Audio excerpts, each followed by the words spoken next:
बिस्मिल्लाहिर्रहमानिर्रहीम, अस्सलाम वालेकुम। कमर मेकन एक नई वीडियो के साथ आपसे मुखातिब हूँ। लेकिन नाजरीन, सुबह पहले सबसे पहले मखसूस नशिस्तों के ऊपर जब समाअत शुरू होती है तो बेंच टूट जाता है। आपको यह भी बताता चलूँ कि आज ही के दिन जो है मखसूस नशिस्तों पर शॉर्ट ऑर्डर सुनाए जाने का इम्कान भी है। 2 बजे तक समाअत मुलतवी है, लेकिन सुबह से शुरू करते हैं। सबसे पहले जैसे ही समाअत शुरू हुई तो जनाब बेंच टूट गया। जस्टिस सलाहुद्दीन पनवर साहब बेंच से अलग हो गए। हामिद खान साहब ने कहा कि आप का बेंच से अलग होना काबिल सताइश है, जिसके ऊपर अमीनुद्दीन खान साहब ने कहा कि ये काबिल सताइश बात नहीं है। जमाल खान मंदुखैल साहब बोले कि ये आपके कंडक्ट की वजह से है, यानी हामिद खान साहब का कंडक्ट इतना खराब है, इतना बुरा है, जिसकी वजह से जजेस मजबूर होकर जो है वो बेंच छोड़ने पर मजबूर हो रहे हैं।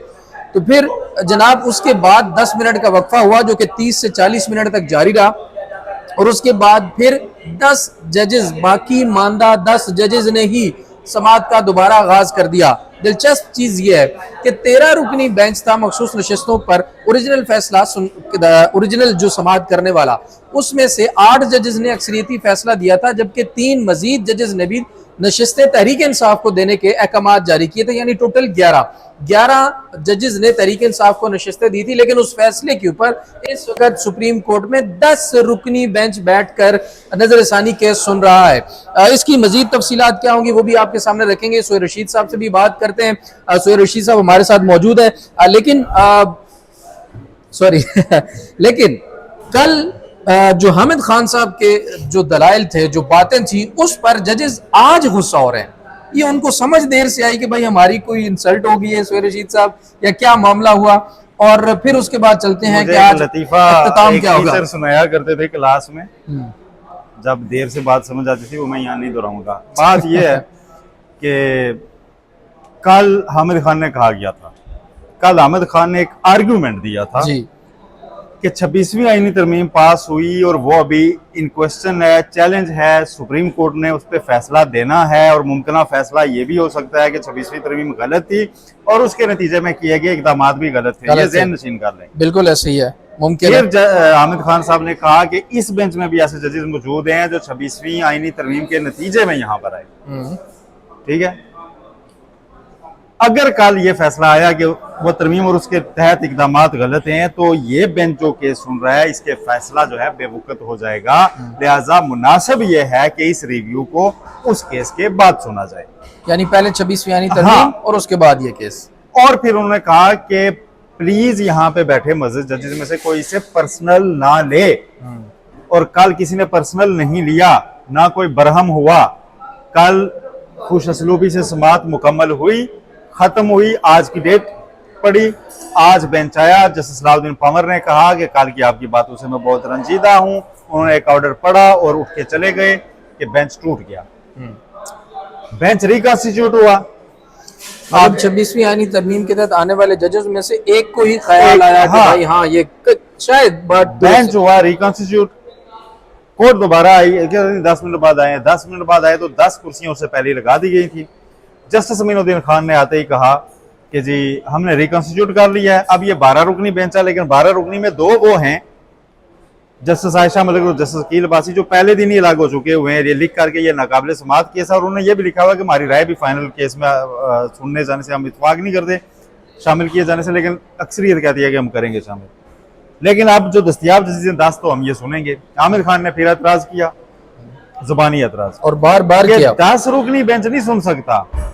ठीक है, अब एक एतराज अहमद खान का वो था जो पहले दिन था कि जी वो अक्सरी जजेस शामिल नहीं है, जो तहरीरी था जो खारिज हुआ। बिल्कुल ऐसे। ये आज जब नया बेंच तश्कील हुआ तो इस पे ये नया एतराज था जो जुबानी था अभी, क्योंकि उधर ही बेंच तश्कील हुआ, उधर ही हुआ ना, उधर ही। अभी अहमद खान ने कहा जी कि मैं इस पर ना बात करूंगा, लेकिन जस्टिस जमाल मंदुखैल शदीद बरहम थे, गुस्से में थे। वो कह रहे थे जी कि आपने जो बड़ी गैर मुतल्लका बातें कर ली, आप तो हकदार ही नहीं थे सुनने के, हम आपको सुन रहे हैं तो आपने जनाब बस बहुत हो गया, इज्जत देने से मिलती है, हम मजीद कोई ऐसी बात नहीं सुनेंगे, आपके पास 10 मिनट है। वो केस फाइल खोल रहे कि मैं आपको बताता हूँ, नहीं नहीं नहीं आप इसको भी रहने दें, आप इस पे रूल पे। वो कहते हैं मैं आपको जरिस्पोंडेंस दिखाऊंगा। जस्टिस अमीनुद्दीन खान कहते हैं अच्छा ठीक है, अगर आपका एतराज बेंच पर है तो हमने सुन लिया, हम उसको मुस्तरद करते हैं, आगे चले। अब वो अभी दलील दे रहे हैं कि क्यों 10 नहीं सुन सकते, पहले हो गया। हाँ ठीक है, अब हो गया। हामिद खान फिर उसी पे रहे, उन्होंने तो अपनी जो फाइलें निकाली हुई थी वो पढ़ी हैं, पूरी करके। ठीक है, उन्होंने कहा जी कि ये नहीं हो सकता, ये आप ज्यादा जजेस ने फैसला दिया हुआ है, कम उसको रिव्यू नहीं कर सकते। बहरहाल कोर्ट ने कहा कि हम कॉन्स्टिट्यूशनल बेंच है और कॉन्स्टिट्यूशनल बेंच की पावर आम बेंच से ज्यादा है, लिहाजा हम ये सुन रहे हैं। हामिद खान का इस्तेदलाल ये था कि नजर सानी लफ्ज पे गौर करें। नजर सानी वही कर सकता है जिसने नजर अव्वल कर रखी हो। बिल्कुल ऐसे ही है। नजर अव्वल करने वाले 5 जजेस को आपने बाहर निकाल दिया, इख्तिलाफी जजेस को आपने शामिल कर दिया, तो लिहाजा ये नहीं हो सकता। खैर झड़प बहुत बढ़ गई। जस्टिस मार्कन बंदोखेल पे भी जब गुस्सा होने लगे तो हामिद खान ने कहा कि आप गुस्से में इस कैफियत में केस नहीं सुनना चाहिए, बेहतर होगा आप भी लागू हो जाएं। इस पर जस्टिस मार्कन बंदोखेल मजीद गुस्से में आ गए, तैश में आ गए। उन्होंने कहा जी मैं इतना कमजोर नहीं कि आपके कहने पर ये करूं। फिर जस्टिस आशम खान काकड़ की एंट्री हुई। उन्होंने ये भी कहा कि आइन के लिए मैं अपनी माँ का फातिहा छोड़कर यहाँ पर बैठा हूँ और आप मुझे ऐसे कह रहे हैं। फिर जस्टिस आशम खान काकड़ की एंट्री हुई। जस्टिस आशम काकड़ ने आगे कहा कि देखें हम आपसे सीखे, आपके साथ जेलों में भी रहे हैं, लेकिन कल आपने काजी की मैं बहुत इज्जत करता हूँ, वो मेरा मेंटोर है, ठीक है, और कल आपने उसकी गैर मौजूदगी में उस पर बातें की। कल आपने यहाँ डी चौक बना दिया, आपको किसने ये हक दिया है, ठीक है, और मुझे सौदे में इज्जत ना हो मैं उसको लानत भेजता हूँ, ठीक है। अच्छा मैं सोच रहा था कि अभी ना हाशिम काकड़ साहब उठकर चले जाएंगे, नहीं उठ के नहीं है। खैर अब जस्टिस मार्कन बंदोखेल ने कहा जी बार बार जब कहा ना कि आपके पास 10 मिनट बाकी हैं और हम आपको सुनेंगे नहीं, तो हामिद खान ने कहा मेरी जुबान बंदी नहीं कर सकते। तो उन्होंने कहा जी नहीं आप तो इंटाइटल ही नहीं थे, हमने आपको फिर भी सुन रहे हैं। तो मुस्कुरा के जेरे लब कहा हामिद खान ने कि यही देखना बाकी रह गया था, शायद यही। हाँ मैंने बहुत बुरी चीजें जिंदगी में देखी और ये देखना बाकी रह गया था। खैर हामिद खान के दलाइल मुकम्मल हुए। उन्होंने कहा जी कि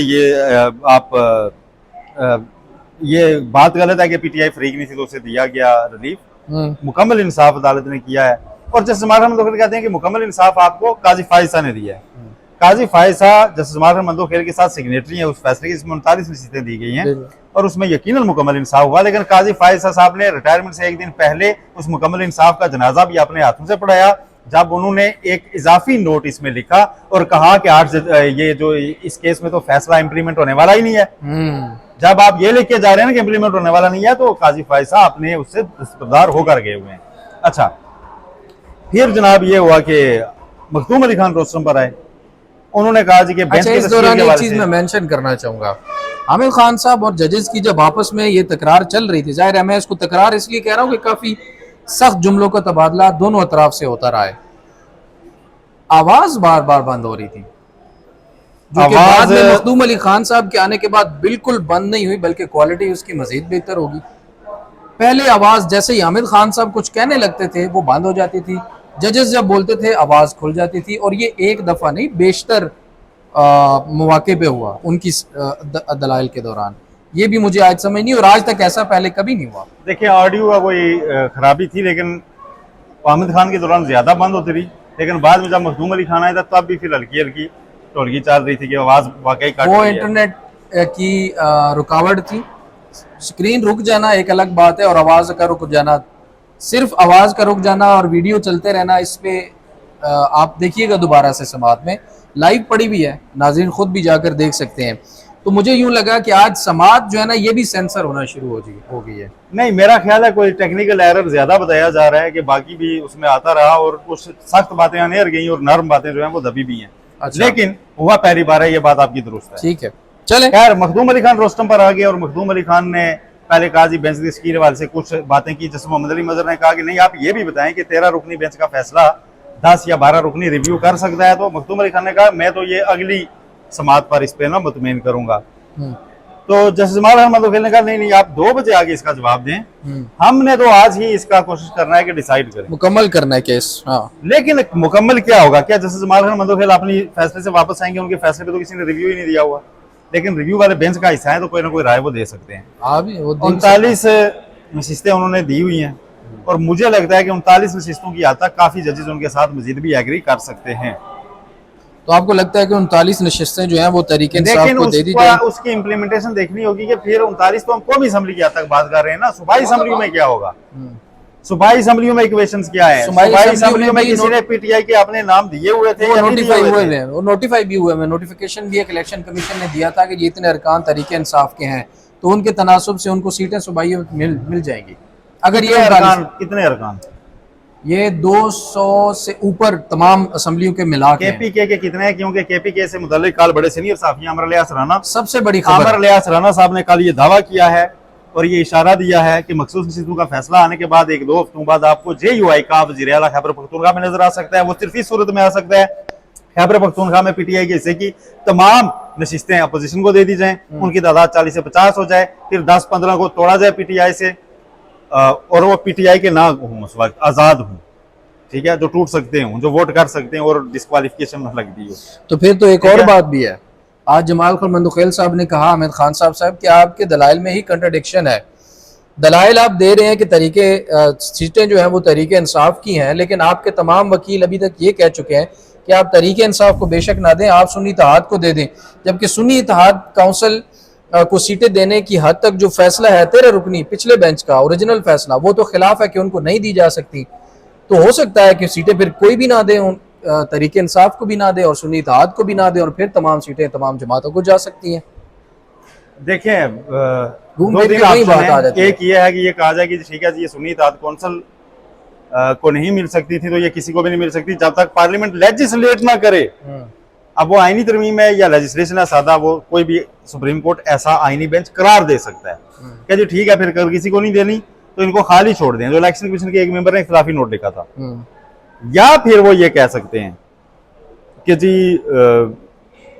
39 वाला जो फैसला है जस्टिस जमाल खल मंदुखेल वाला, कि जिस चीज ने आपने कागज में लिख रखा था ना PTI का, वो PTI का है, जिस चीज ने नहीं लिखा था वो अब वापस नहीं आ सकता, ठीक है। इसमें फिर भी कुछ थोड़ी बहुत बचत है। या फिर तीसरा ऑप्शन ये है कि जस्टिस मीनुद्दीन खान और जस्टिस नईम अफगान वाला फैसला कि जी बस ठीक है, वो इलेक्शन कमीशन का फैसला एज इट इज बरकरार है और मालिक गनीमत वाली नशिस्तें सारी हुकूमत की हैं, उसमें फिर PTI का बका मुझे नजर नहीं आती, फिर KPK की हुकूमत भी यकीनन नजर नहीं आती। तो फिर आज का जुमा तरीके इंसाफ से आपके मुताबिक दोनों काम भी हों तो भारी ही पड़ेगा, उनके लिए खैर की खबर नहीं है। तरीके इंसाफ के लिए फिलहाल खैर की खबरें नहीं। नाजरीन अभी 2 बजे समाअत दोबारा शुरू होगी और उस समाअत का जो मुकम्मल अहवाल होगा वो भी आपके सामने रखेंगे। सोहेल रशीद साहब का बहुत शुक्रिया, अपनी दुआओं में याद रखिए। अल्लाह ने के बाद।